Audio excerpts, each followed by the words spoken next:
Baghdad में हिंसा भड़क गई है। आपको बता दें कि जिस तरह के हालात श्रीलंका में देखने को मिल रहे थे, कुछ इस तरह के हालात इस वक्त इराक में देखने को मिल रहे हैं। हिंसा में 15 लोगों की मौत हो गई है, फायरिंग हुई है, 20 से ज्यादा लोग घायल हो गए हैं। आपको बता दें, शिया धर्मगुरु की राजनीतिक संन्यास को लेकर यहां हिंसा भड़की है। प्रदर्शनकारियों ने कब्जा भी यहां पर कर लिया है। आप देखिए तस्वीरें किस तरह से वहां से सामने आ रही है।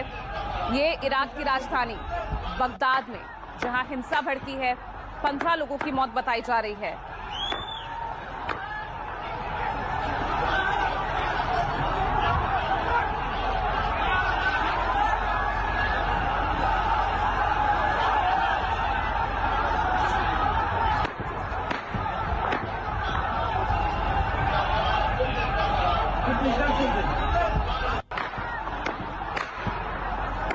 तो देखिए, आप तस्वीरें देख रहे हैं, ये इराक की राजधानी बगदाद से, जहां देखिए किस कदर हिंसा भड़क उठी है।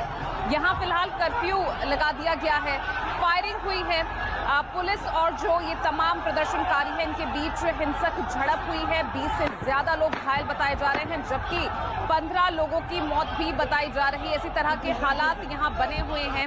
आप देखिए किस तरह से राजनीतिक अस्थिरता इराक में करीब पिछले 9 से 10 महीनों में देखने को मिल रही है, और उसके बाद देखिए किस तरह के हालात बनकर सामने आए हैं। संजीव त्रिवेदी जुड़ गए हैं ज्यादा जानकारी के साथ। संजीव, फिलहाल क्या यहां से अपडेट मिल रहा है, क्योंकि तस्वीरें तो दिखा रही है हालात बेकाबू हो चले हैं।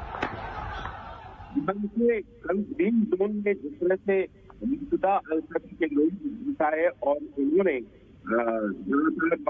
जितने गवर्नमेंट या वहां पर जो रिहाइश थे सरकारी अधिकारियों के, उन सबों पर हमला बोल दिया, और उसके बाद फिर वो ग्रीन जोन के हर बिल्डिंग को में तोड़फोड़ मचाने लगे। उसके बाद से हालात बिगड़ गए और उसके बाद उनके समर्थकों पर निशाना साधा गया और वहां ऑटोमेटिक वेपन्स और ग्रेनेड लॉन्चर से उनके समर्थकों पर जब हमला बोला गया, तो उसमें अभी तक की जो जानकारी है वो करीब अब 15 से ज्यादा लोगों की मौत और 90 के आसपास घायलों की सूचना है। बताया यही जा रहा है कि वजह ये बनी कि मुक्तदा अल-सद्र जो कि पिछले 1 साल से सबसे ज्यादा सीटें लेकर के पिछले चुनाव में आए थे, पिछले अक्टूबर के चुनाव में, लेकिन एक कोएलिशन नहीं बन पाया था, एक सरकार नहीं बना पाए थे। उन्होंने अचानक कहा कि वो राजनीति से ही इस्तीफा दे रहे हैं। आप जानती हैं, शिया नेता हैं मुक्तदा अल-सद्र, और उनके समर्थक नाराज हो गए, और ये नाराजगी इतनी ज्यादा बढ़ गई क्योंकि महीने भर से वो भी कैंप कर रहे थे और ग्रीन जोन के इलाके में वो पड़े हुए थे। उन्होंने वो ग्रीन जोन का इलाका जो कि सरकारी इलाका है उसे घेर दिया और उसके बाद तोड़फोड़ मचाना शुरू कर दिया, और उस क्राउड से निपटने के लिए ऑटोमेटिक वेपन्स का इस्तेमाल किया गया। और ये अपने आप में बहुत अहम है क्योंकि ऐसा किया नहीं जाना चाहिए था, और उसी का नतीजा है कि इतनी मौतें हो गई। कुछ देर के लिए ये भी दृश्य दिखा कि वहाँ गवर्नमेंट बिल्डिंग्स में, पैलेसेस में लोग बाग घुसाए और वहाँ भी स्विमिंग पूल और इस तरह से श्रीलंका वाले नजारे दिखने लगे।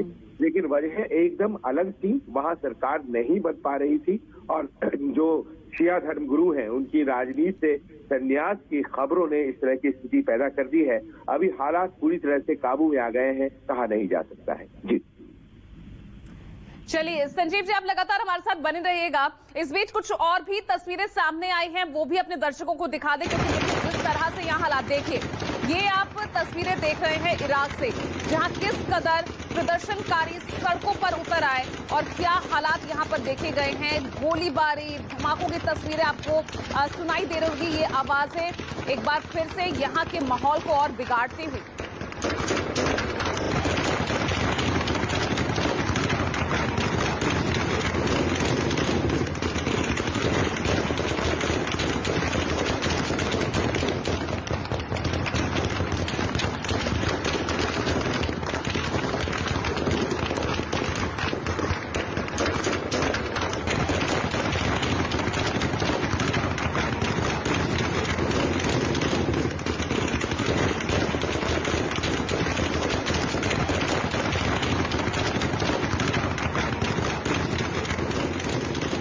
देखिए, आप ये जो तस्वीरें देख रहे हैं, ये हिंसा की तस्वीरें हैं।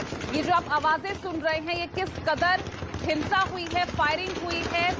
यहाँ पुलिस और साथ ही जो तमाम प्रदर्शनकारी थे उनके बीच में जिस तरह से यहाँ राजनीतिक अस्थिरता देखने को मिल रही है, शिया गुरु के राजनीति से संन्यास लेने के बाद जो हिंसा भड़की है उसके बाद की तमाम तस्वीरें सामने आई हैं और लगातार जिस तरह की तस्वीरें यहाँ से सामने आ रही हैं वो कहीं ना कहीं दहशत का माहौल पैदा कर रही हैं। संजीव त्रिवेदी लगातार हमारे साथ बने हुए हैं। संजीव, यहाँ शिया धर्मगुरु के इस्तीफे अब राजनीति से संन्यास लेने के बाद अब जिस तरह के हालात यहाँ पर बने हैं, अब किस तरह से इन हालातों पर काबू किया जाएगा, किस तरह से अब यहाँ पर राजनीतिक स्थिरता लाई जाएगी, ये सबसे बड़ा सवाल। यहाँ देखिए, अहिंसा के जिनके समर्थकों के द्वारा अहिंसा की शुरुआत की गई थी, वो अब अनशन, आमरण अनशन पर बैठ गए हैं और उनका संदेश यही है कि तुरंत हिंसा खत्म होनी चाहिए। लेकिन सवाल यहाँ ये है कि मुक्तदा अल सद्र को पता था कि अगर वो इस तरह का कोई कदम उठाते हैं, राजनीति से अपने संन्यास की घोषणा करते हैं, तो फिर हिंसा होनी तय है। लेकिन उन्होंने ऐसा किया और अब वो अनशन पर बैठे हैं, अपने समर्थकों को संदेश दे रहे हैं। खतरा इस बात का है कि वहां पर जो राइवल मिलिशियाज हैं, एक दूसरे के खिलाफ जो आर्मी मेंटेन की गई है वहां के बड़े बड़े नेताओं के द्वारा, वो सब एक दूसरे से लड़ने लग जाएंगे। स्थिति ऐसी आ जा सकती है और आने वाले दिनों में हालात और भी ज्यादा खराब हो जा सकते हैं, क्योंकि ये बात मानकर चला जा रहा है कि ये फ्रीडम ऑफ स्पीच और डेमोक्रेसी को रिस्टोर करने के लिए नहीं है, बल्कि आपसी राइवलरी जो है उसको अंजाम देने के लिए, आपसी जो द्वंद्व है वहां के नेताओं का, उसे अंजाम देने के लिए ये हिंसा है। और ये बात बार बार हर नेता के द्वारा वहां कही जा रही है कि लोग बाग अपने समर्थकों को समझाएं, उन्हें शांत करें। आप जानती हैं, इराक बहुत ही कठिन दौर से गुजरा है और 2 दशकों से वहां पर लोकतंत्र के साथ जो प्रयोग हो रहा है वो पूरी तरह से सफल नहीं हो पाया है। एक बड़ी आबादी इराक में शियाओं की है और सुन्नियों की भी है और मिलकर के सरकार बन पाए ये कोशिश तो रहती है। लेकिन पिछले चुनाव में चूंकि स्पष्ट जनादेश नहीं मिला था, तो करीब 1 साल से वहां अस्थिरता है और वो अस्थिरता ये रूप लेगी किसी ने कल्पना नहीं की थी। फिलहाल देखना है कि मुक्तदा अल सद्र जो कि एक बड़े नेता हैं और सबसे ज्यादा सीटें लेकर आए थे और उनके समर्थक उनकी राजनीति से संन्यास को लेकर वो नाराज होकर संन्यास उन्होंने घोषणा की, क्योंकि सरकार बन नहीं पा रही थी। तो अब जबकि उन्होंने अनशन करने का ये खबर फैल गया है कि वो अनशन पर हैं, तो क्या उसके बाद समर्थक उनके शांत हो पाते हैं, ज्यादा नजर इस बात पर रहेगी। चलिए, बहुत बहुत शुक्रिया आपका संजीव जी, इस तमाम जानकारी के लिए। लगातार आपसे अपडेट्स इस मामले में लेते रहेंगे। फिलहाल के लिए बहुत बहुत शुक्रिया। और देखिए, लगातार हम आपको तस्वीरें भी दिखा रहे हैं, 2 तस्वीरें आपको दिखा रहे हैं। आप ये इराक की राजधानी बगदाद के सेंट्रल बगदाद की तस्वीर है, जहां देखिए कितना जमकर फायरिंग हुई है। यहाँ पर इस कदर फायरिंग हुई है कि जिस तरह की खबरें, जो आंकड़े आ रहे हैं, 15 लोगों की मौत हो गई है, 20 से ज्यादा लोग घायल बताए जा रहे हैं और ये अब भी जारी है।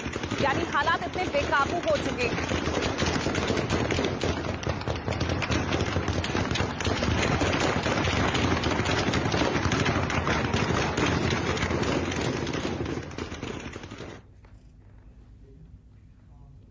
और चलिए इसी के साथ रुकने छोड़ से